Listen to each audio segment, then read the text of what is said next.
अस्सलामु अलैकुम वरहमतुल्लाहि वबरकातुहू। कल मैंने आप हजरात के सामने फ़राइज़ नमाज पर बात की थी कि नमाज के अंदर और बाहर कितने फ़राइज़ हैं, उन्हीं पर बात की थी।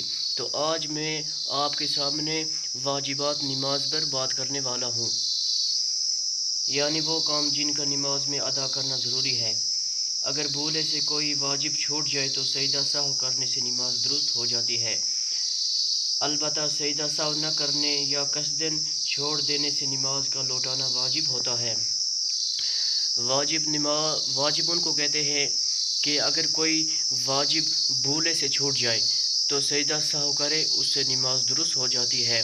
और अगर कसदन कोई छोड़ दे फिर सजदा सहव भी न करे तो नमाज का लौटाना ज़रूरी है। नंबर 1, सूरत फातिहा पढ़ना। सबसे पहला वाजिब है कि सूरत फातिहा पढ़ना, जो हम हर नमाज में पढ़ते हैं। और नंबर 2, इसके साथ कोई सूरत मिलाना। उसके बाद दूसरा वाजिब है कि सूरत के बाद सूरत फातिहा के बाद कोई सूरत मिलाना। नंबर 3, फ़र्ज़ों की पहली 2 रकातों को क़िरात के लिए मुकर्रर करना। जैसे हम मगरिब नमाज, एशिया नमाज पढ़ते हैं तो जो पहली 2 रकात नमाज है उनको क़िरात के लिए मुकर्रर करना। नंबर 4, अल्हम्दुलिल्लाह को सूरत से पहले पढ़ना। जो सूरत फातिहा है इसको सूरत से और किसी सूरत से पहले पढ़ना। नंबर 5, रुकू करके सीधा खड़ा होना। नंबर 5, वाजिब है कि जब हम रुकू करते हैं और उसके बाद जब समी अल्लाहु लिमन हमीदा करते हैं तो इसके बाद अब हमको थोड़ा खड़ा रहना है, ये वाजिब है।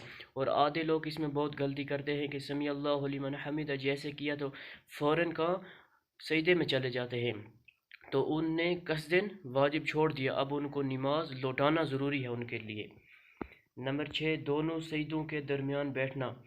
जब हम एक सजदे करते हैं उसके बाद जब हम उठते हैं तो फिर उसमें थोड़ा बैठना चाहिए, ये वाजिब है।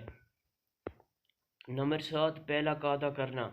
जैसे हम 4 रकात वाली नमाज पढ़ते हैं उसमें पहली 2 रकात जब नमाज ख़त्म करते हैं फिर उसके बाद जो अत्तहियात है वो क्या है, वाजिब है। नंबर 8, दोनों कादों में अत्तहियात पढ़ना। जैसे 4 रकात वाली नमाज है, ज़ोहर है, असर है, मगरिब है, एशिया है, इसमें 2 अत्तहियात आते हैं। दो रकात जब हम ख़त्म करते हैं उसके बाद एक अत्तहियात, और जब 4 रकात नमाज ख़त्म करते हैं उसके बाद दूसरी अत्तहियात, ये दोनों क्या है, वाजिब है। नंबर 9, लफ्ज़ सलाम के साथ नमाज से अलहदा होना। और नंबर 10, ज़ोहर व असर में क़िरात आहिस्ता करना। नंबर 10वां वाजिब है कि ज़ोहर व असर में क़िरात आहिस्ता करना। जैसे ज़ोहर की नमाज है और दीगर की नमाज है, इसमें क़िरात आहिस्ता करना। नंबर 11, इमाम को मगरिब व एशिया की पहली 2 रकातों और फजर व जुम्मा व ईदैन व तरावी और रमज़ान शरीफ के वितर के सब रकातों में क़िरात बुलंद आवाज़ से करना।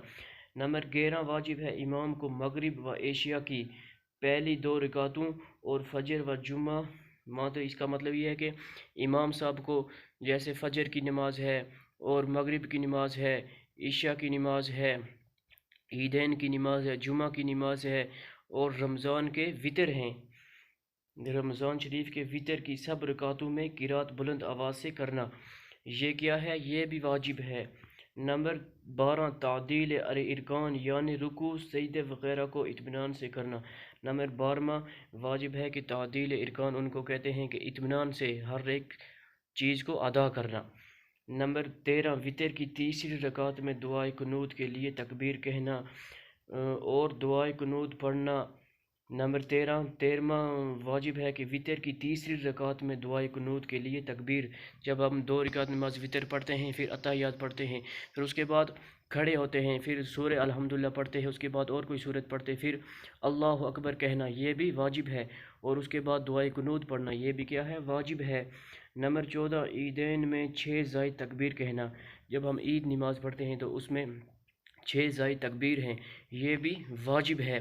तो अब सबको इंशाअल्लाह समझ आ चुकी होगी कि वाजिब किन को कहते हैं। वाजिब उनको कहते हैं कि अगर कोई भूले से वाजिब छूट जाए और उसको लाजिम है कि सजदा सहव करे, सजदा सहव करने से नमाज दुरुस्त हो जाती है।